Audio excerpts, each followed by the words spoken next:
The Red Keep, several days later. The early dawn slanted through the narrow arched windows, casting long shadows across the ancient table of weirwood and black oak. The mood in the small council chamber was brittle, tension barely veiled beneath the velvet of royal courtesy and highborn etiquette.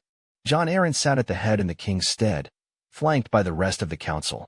He looked weary, the lines of age carved deep into his features, but his blue eyes remained clear and watchful. Robb Stark and Arianne Martell.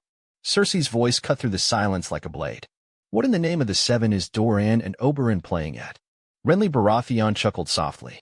It seems, dear sister, they're playing the same game as everyone else. Only this time, they've invited the North. Tyrion Lannister, lounging with one boot up on the bench beside him, took a lazy sip of wine. You sound surprised, Cersei. The Starks are noble, the Martells are proud. It was only a matter of time before they found each other repulsively attractive. Cersei shot him a withering look. Don't jest, Tyrion. This is dangerous. Dangerous, he said, raising an eyebrow. Dorne and the North lie on opposite ends of the realm. It would take an army a year just to march from Sunspear to Winterfell, and twice that to survive the snow or the sand, depending on which way they went. And unless Robb Stark has taught his direwolf to swim, I dare say they'll need a large navy, which neither realm possesses. Aside from the Manderleys, who have more fish and nets than ships. Varys, folding his hands in the voluminous sleeves of his lavender robe, offered a serene smile. Still, it is an alliance that spans from desert to tundra. Unprecedented in many ways. And rather poetic, wouldn't you say? Pycelle coughed. The Riverlands too, by extension. Lady Catelyn is a Tully, after all. Should House Tully follow suit with loyalty to this marriage pact, then the crown must watch all three regions who are bound in a tacit alliance. Jon Arryn finally stirred. House Tully as is House Stark are loyal to the crown, to King Robert. That bond has not wavered. His voice, though quiet, held iron beneath it. Cersei turned her eyes on the old hand. And what of your loyalties, Lord Arryn? You fostered the Stark boy, didn't you? Jon's eyes narrowed slightly. Robb was under my roof for 2 years, as was his father before him long ago. I watched the boy grow into a fine young man, honorable, thoughtful, with more wisdom in his silence than most lords in a hall of shouting. I will not see him made into a villain because you distrust his name. Cersei's lips tightened. You forget the lesson of rebellion. The North raised its banners once before, and returned them when honor was satisfied, Jon replied calmly. They do not move lightly. Nor do the Martells. Littlefinger, who had remained silent until now, finally leaned forward, fingers steepled beneath his chin. And yet, it is a bold move. Lord Stark marries his heir to the far south. Not a declaration of war, but a declaration nonetheless.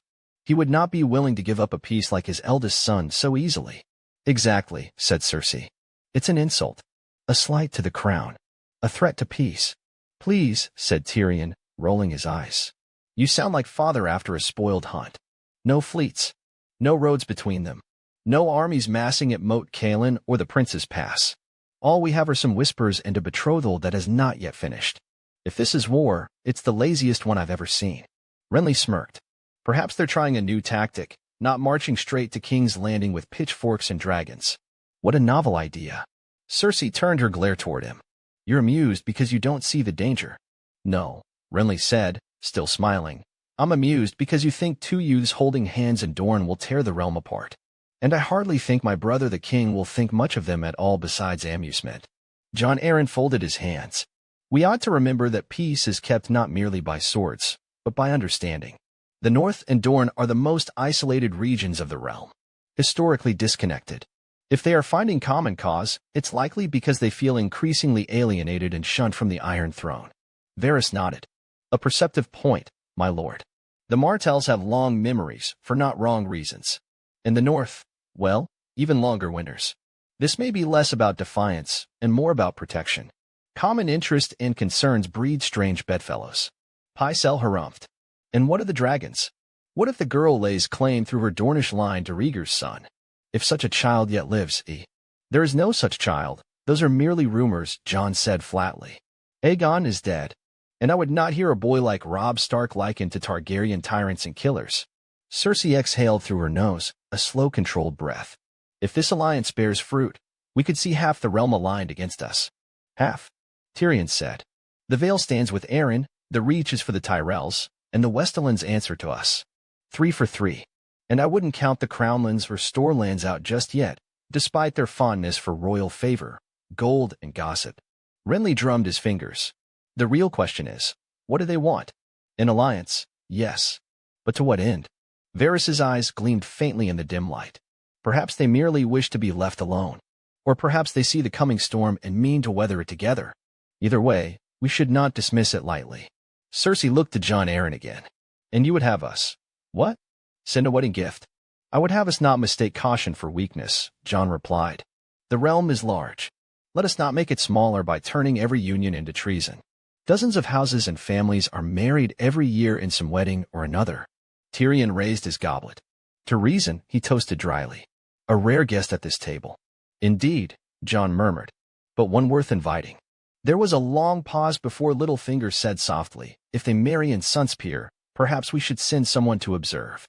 A gesture of goodwill and a chance to see who else shows up. Cersei looked displeased, but did not speak again, just nodding her agreement. Varys smiled faintly. Wise. Best to watch a fire before declaring it ablaze. The bells of the September of Baelor rang outside, echoing faintly into the chamber. The meeting adjourned shortly after, but the silence lingered. Things have changed. Whether for better or for worse is yet to be seen. Casterly Rock, the following day. The golden light of late morning spilled through the tall arched windows of the solar, gilding the carved lions along the mantel in molten hues. Tywin Lannister stood at the hearth, back ramrod straight, hands clasped behind him as the flames danced before his unblinking gaze. The air smelled faintly of parchment and smoke, as if the room itself held its breath. He looked the spitting image of a stern patriarch.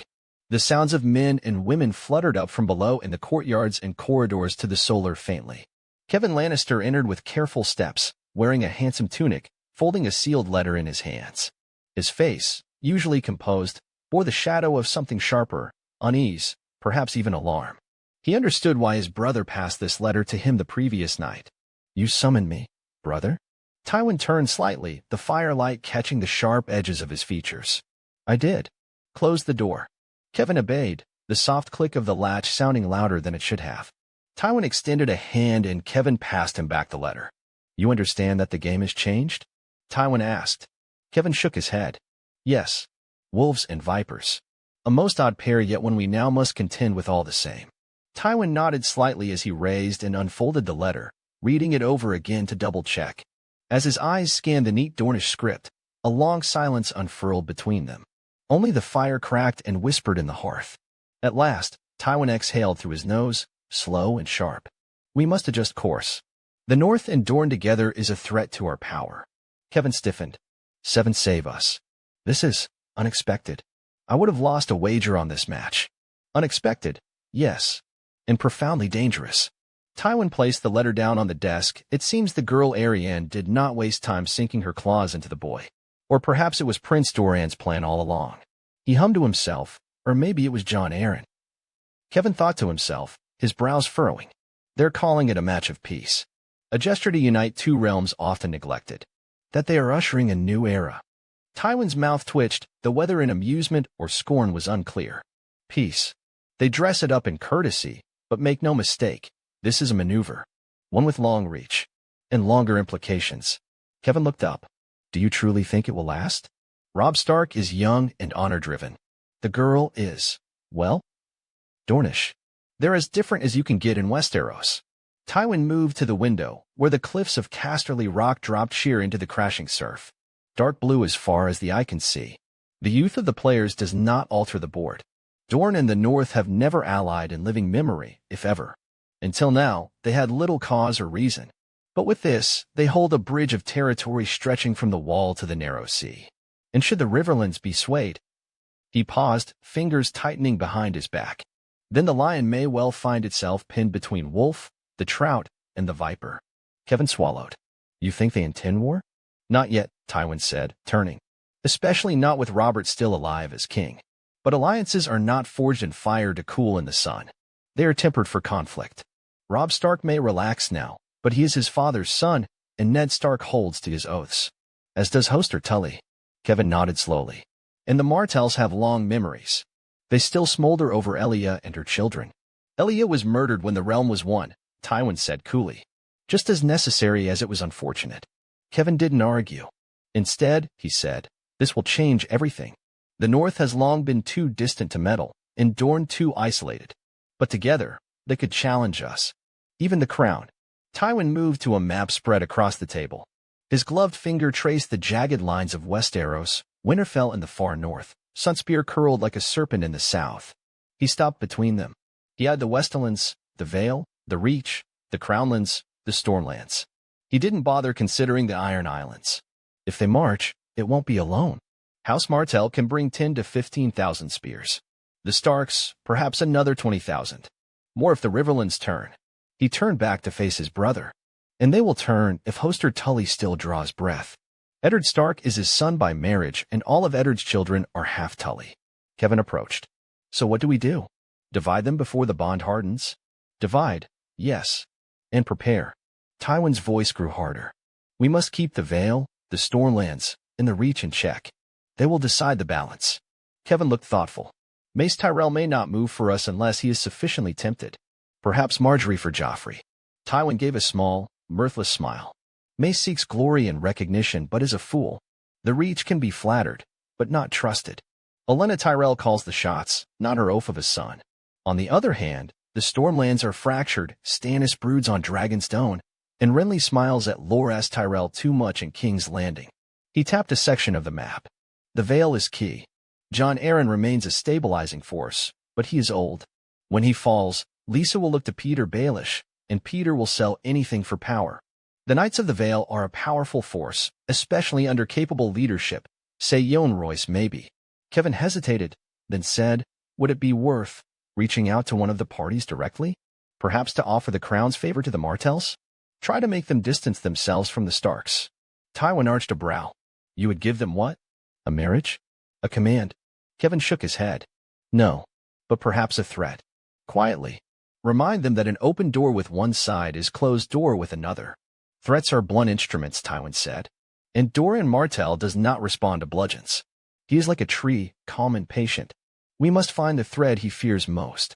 Tywin sat back down and folded his hands upon the desk, crisp and precise. The wolf pup has some wit to him, I'll grant. Yielding to Oberyn without shame, choosing courtship over conflict, it shows a mind not unlike his father's. Spending time with all the Martells, including his betrothed. But it also shows a possible weakness, which is, he is young, and he is ruled by his heart and emotions, like all hot-blooded young men are. Kevin folded his arms. You mean the girl? I mean the illusion of peace, Tywin said. Love, lust, alliance, it clouds a man's judgment. If Arianne holds his leash, she can be used. And if not, then the North may find itself bleeding again, as it did during Robert's rebellion, which was over another girl. Kevin frowned. Would you act now? No, Tywin said. Not yet. We watch. We listen. And we begin preparing coin, arms, loyal men in the right keeps. If it comes to war, we must be ready to strike before the snake coils and the wolf stalks. He turned back to the fire, its glow deepening the hollows of his face. And if war does not come? Kevin asked. Then we bide our time. Kings die. Wards fail. Peace fades. Tywin's voice was as hard as the stone beneath them. And the lion stands tall.